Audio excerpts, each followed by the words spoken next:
আসসালামু আলাইকুম। আমি ইসরাত জাহান হালাল বাইট অ্যান্ড ডিলাইট পেজ থেকে আজকে আমার পেজের জন্য আরেকটা রান্না নিয়ে চলে আসছি। আজকে আমরা রান্না করব প্রেসার কুকারে গরুর মাংস, খুব ঝটপট। তাহলে চলুন পুরো ভিডিওটা দেখবেন। প্রথমে একটা প্রেসার কুকার দিয়ে চুলোটা জ্বালিয়ে দিয়েছি।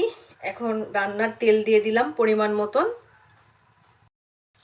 তেলের ভিতরে দিয়ে দিচ্ছি 2টি তেজপাতা আর কিছু গোটা গরম মশলা, আরও দিচ্ছি পেঁয়াজ কুচি।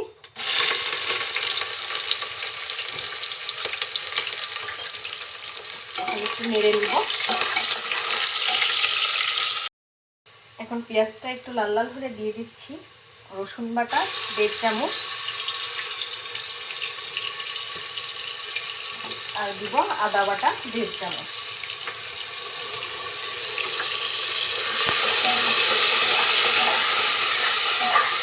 দিয়ে মশলাটা খুব সুন্দরভাবে কষিয়ে নেব যাতে মশলার কোনো কাঁচা গন্ধ না থাকে।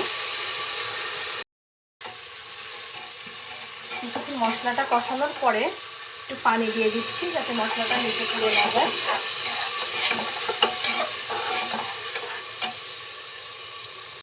একে করে আমি সব গুঁড়ো মশলাগুলো দিয়ে দিব। প্রথমেই দিচ্ছি ধনিয়া গুঁড়া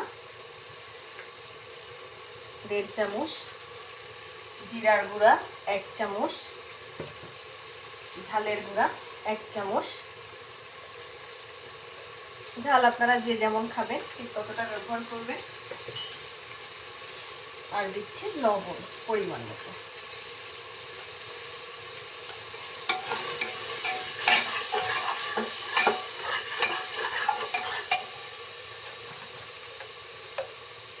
এখন দিচ্ছি হলুদের গুঁড়া 1 চামচ। মশলাটা খুব সুন্দরভাবে কষিয়ে নেব যতক্ষণ মশলা থেকে তেল ছাড়তে শুরু না করবে সেই পর্যন্ত।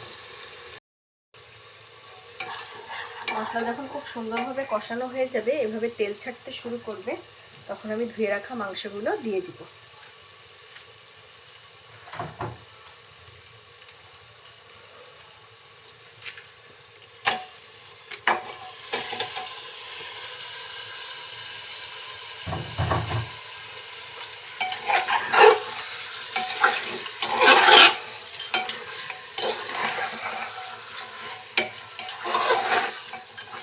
মাংসগুলো এখন মশলার সাথে খুব ভালোভাবে নেড়ে চেড়ে কষিয়ে নিতে হবে।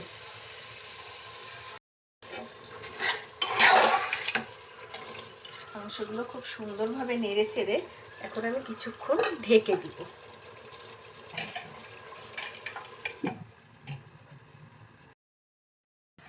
কিছুক্ষণ পর ঢাকনা উঁচু করে আবার নেড়ে দিব। আমি কিন্তু এর মাঝখানে 3-4 বার ঢাকনা উঁচু করে করে নেড়ে দিয়েছি। এখন মাংসটা খুব সুন্দরভাবে কষানো হয়ে গেছে, মাংস থেকে তেল ছাড়তে শুরু করেছে। এখন আমি এর ভিতরে দিয়ে দিব নতুন আলু।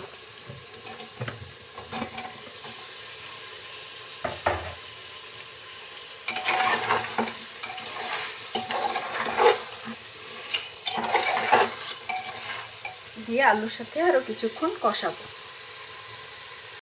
আরও কিছু সময় কষানোর পরে এখন আমি এর মধ্যে দিয়ে দিচ্ছি গরম মশলার গুঁড়া, আর দিয়ে দিব ঝোলের পানি।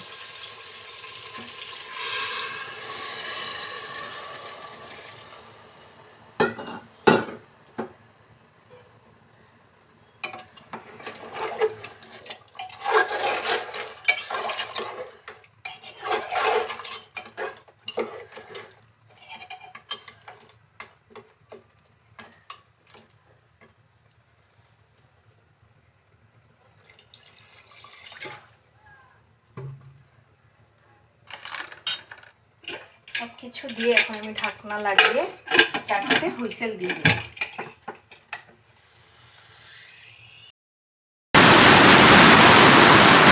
হুইসেলের পরে ঢাকনা খুলছি। দেখুন আমার মাংসের কালারটা কত সুন্দর আসছে। খুব সহজেই ঝটপট রান্না হয়ে গিয়েছে।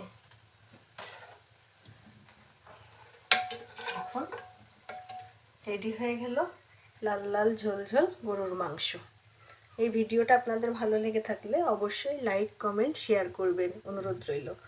সবাইকে অনেক ধন্যবাদ দিয়ে আজকে এখানেই শেষ করছি। আল্লাহ হাফেজ।